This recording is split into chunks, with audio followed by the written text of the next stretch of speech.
Quando finalmente saí de casa, não levei muita coisa comigo. Algumas roupas, alguns livros e, claro, o meu projeto, que continuava me acompanhando como uma sombra fiel. Essa fase da minha vida marcou o início de um novo capítulo, que eu chamo de recomeço. Não foi fácil, mas como em qualquer grande jornada, cada passo me levou para mais perto do propósito que sempre esteve dentro de mim. Caro leitor, se tem algo que posso compartilhar dessa experiência, é que às vezes precisamos perder tudo para encontrar o que realmente importa. E por mais assustador que pareça, o recomeço é sempre uma oportunidade de reconstruir algo ainda melhor. Então prepare-se, porque a partir daqui a história dá uma guinada. Vamos juntos? Decisões drásticas exigem coragem e às vezes, uma boa dose de loucura. Após abandonar o casamento e largar a advocacia, eu estava absolutamente decidido sobre algumas coisas. Nunca mais me casaria e jamais voltaria a trabalhar com direito.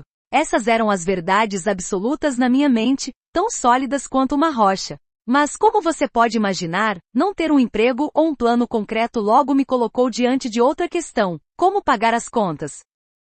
No início, a liberdade era embriagante. Um amigo meu, que tinha um espírito aventureiro igual ao meu, ou talvez fosse apenas tão perdido quanto, sugeriu que viajássemos para festivais e sinais de trânsito para fazer apresentações artísticas. Não sei o que parecia mais improvável, a ideia de rodar por aí sem rumo, ou o fato de que eu, recém-saído de um escritório de advocacia, estava dançando malabares, literalmente e figurativamente em um cruzamento. Mas ali no meio daquela improvisação caótica, algo inesperado aconteceu. Me conectei com a arte de um jeito que nunca tinha imaginado.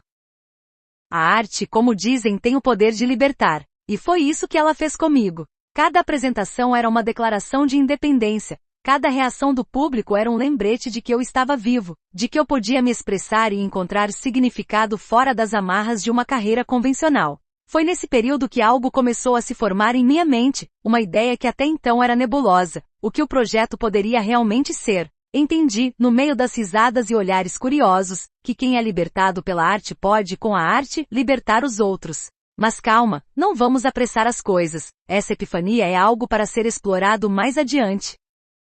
Claro, a liberdade tem um preço. E esse preço se chama boletos. Não demorou muito para perceber que a arte me libertava, mas não pagava as contas.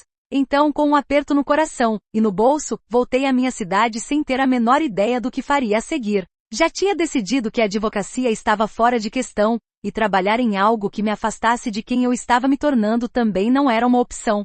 Foi nesse momento que a sorte, ou o universo, dependendo de como você prefere chamar, decidiu intervir. Recebi uma ligação de uma faculdade. Eles precisavam de alguém para dar palestras em escolas de ensino médio sobre bolsas de estudo governamentais. E veja só, minha formação em direito e minha facilidade para falar em público me tornavam um candidato ideal para isso. Não vou mentir, no início aceitei pela necessidade. Mas o que aconteceu a seguir foi uma das maiores reviravoltas da minha vida.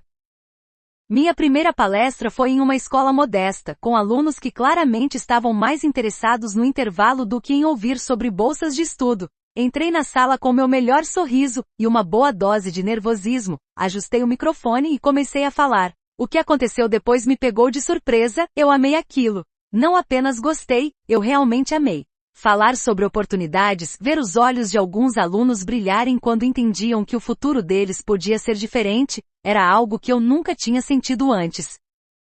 Algo dentro de mim acendeu novamente, um tipo de energia que eu não experimentava há anos. Ali naquele momento percebi que poderia fazer mais do que apenas passar informações. Eu podia inspirar, podia ajudar as pessoas a verem o que eu, durante muito tempo, não conseguia enxergar, que sempre há uma chance de recomeçar, de mudar, de sonhar. E foi assim que minha paixão pela educação nasceu. Cada palestra era como um espetáculo. Eu adaptava meu tom, brincava com o público, criava histórias para ilustrar os pontos mais complexos. E claro, não perdi a chance de usar um pouco de humor para quebrar o gelo. Em uma dessas apresentações, por exemplo, um aluno perguntou: "Mas professor, se a bolsa é tão boa, por que o senhor não usa?" Eu ri e respondi: "Porque eu já gastei a minha sorte toda sobrevivendo à faculdade de Direito. Agora é a vez de vocês." A conexão com os alunos me fez perceber que a sala de aula era muito mais do que um espaço físico. Era um palco onde eu podia usar todas as minhas habilidades. E assim como em um palco, o impacto era instantâneo. As perguntas, as risadas, os olhares atentos. Tudo isso alimentava algo dentro de mim que havia ficado adormecido por muito tempo. E naquele ambiente meu hiperfoco encontrou um novo lar. Decidi então que mudar vidas seria minha nova missão. Passei a estudar técnicas de ensino, oratória e até mesmo psicologia para entender melhor como me conectar com os alunos. E a cada nova escola que visitava, minha determinação crescia. Eu queria fazer a diferença, queria que aquelas palestras fossem mais do que informações, queria que fossem momentos transformadores.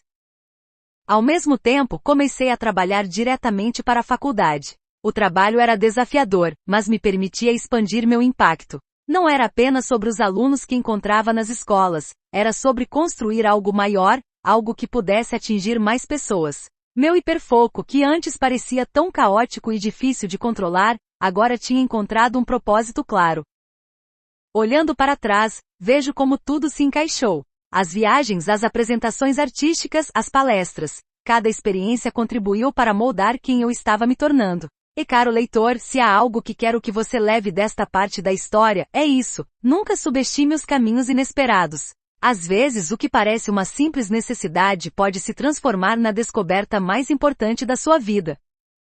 E assim começou minha jornada como professor. Uma jornada que, como você verá, foi apenas o começo de algo muito maior. Mas isso é história para outro momento. Por enquanto, deixe-me apenas dizer que aquele jovem que um dia abandonou tudo para buscar um propósito finalmente estava começando a encontrar seu lugar no mundo, e como em toda boa história, o melhor ainda estava por vir. Rapidamente, dentro do ambiente da faculdade, eu me tornei uma referência nacional. Era quase um clichê dizer que ninguém poderia competir comigo, mas era a realidade. Meu hiperfoco transformava cada desafio em uma oportunidade de superação. Para mim, trabalhar não era uma obrigação ou um meio de ganhar a vida. Era um prazer absoluto, uma forma de viver minha missão. Meu foco diário estava em transformar vidas por meio do ensino. E eu faria isso mesmo sem receber um centavo, porque essa era a minha verdadeira paixão. Foi nesse momento que uma das ideias mais importantes do projeto começou a ganhar forma. E se eu pudesse fazer o que amava de graça, mas criar um modelo em que o retorno financeiro viesse de outra fonte? Essa ideia era revolucionária, e mesmo sendo apenas um conceito inicial, já brilhava na minha mente como algo que poderia mudar tudo. Mas antes que essa ideia amadurecesse, voltemos ao trabalho na faculdade. Minha rotina era intensa. Durante o meio período eu dava aulas em colégios, entrando nas salas com energia e propósito. A cada aula via o impacto que eu podia causar na vida dos alunos. Eles me ouviam, absorviam o que eu tinha a dizer, e aos poucos transformavam suas perspectivas. Isso era uma força motriz para mim, saber que através do meu trabalho estava mudando realidades. No outro meio período, trabalhava na faculdade captando alunos, explicando as vantagens de uma educação superior, criando oportunidades. Era a combinação perfeita, quase mágica para o sucesso. Eu sabia que estava no lugar certo, fazendo o que deveria fazer. Minha dedicação começou a dar frutos rapidamente. As salas de aula se enchiam. Faculdade após faculdade se beneficiava do meu trabalho, e o impacto que eu estava causando começou a ganhar destaque. Meu nome era mencionado entre os melhores, e com o tempo, essa visibilidade abriu portas que eu nem imaginava existir. Foi então que recebi uma proposta, tornar-me diretor de uma faculdade.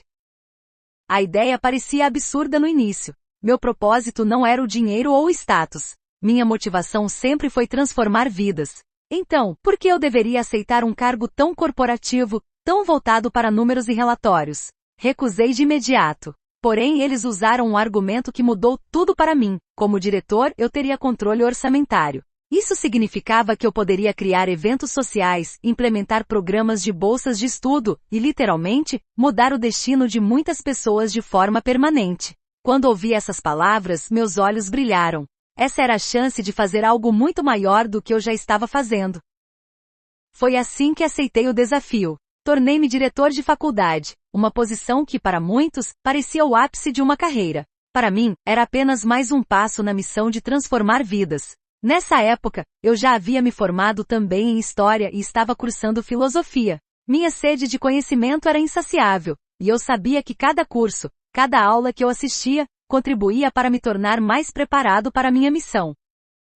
Como diretor, minha rotina ficou ainda mais intensa. Agora, além de dar aulas e captar alunos, eu também administrava toda a faculdade. O trabalho era exaustivo, mas eu nunca pensei em desistir. Meu foco era tão absoluto que muitas vezes, esquecia de comer ou dormir direito. Tudo o que importava era cumprir minha missão. Eu estava sempre em movimento, planejando, criando, executando. Meu dia começava cedo e terminava tarde, mas a satisfação de ver os resultados fazia tudo valer a pena.